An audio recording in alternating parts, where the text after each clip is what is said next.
The gentleman is recognized for 5 minutes. Well, thank you. In his first speech in the British Parliament in 1789, describing the slave trade, William Wilberforce concluded telling his colleagues this. He said, "Having heard all of this, you may choose to look the other way, but you can never again say you did not know."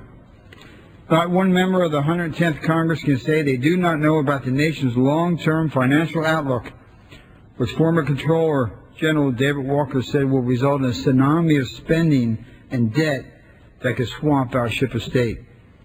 According to the Government Accountability Office, America is $5.3 trillion deep in publicly held debt and has an estimated $54.3 trillion in unfunded promised benefits.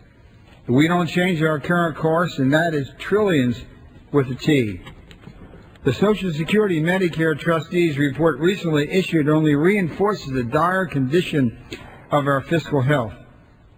The Medicare Trustee report concluded that consideration of reforms to ensure the financial security of Medicare must occur, stating the sooner the solutions are enacted, the more flexible and gradual they can be.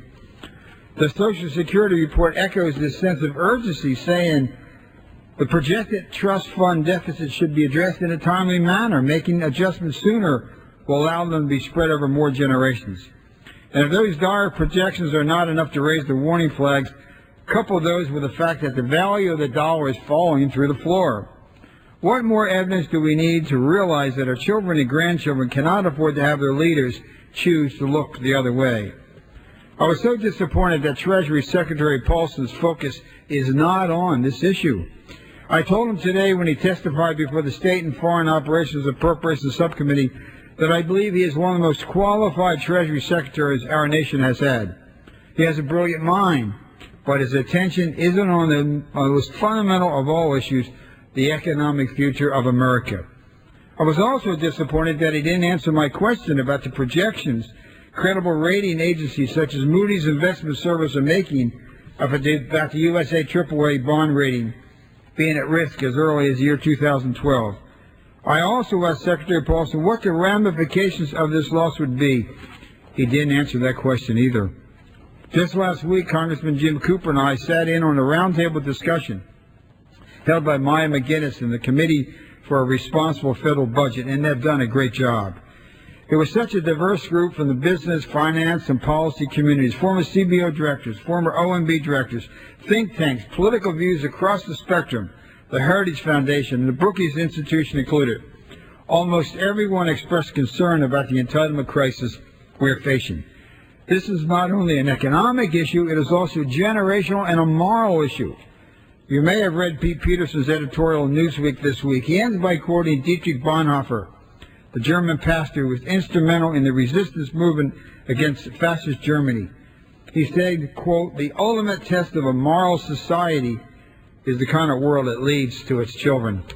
I cannot help but wonder what sort of future today's partisan Washington is leaving to generations to come.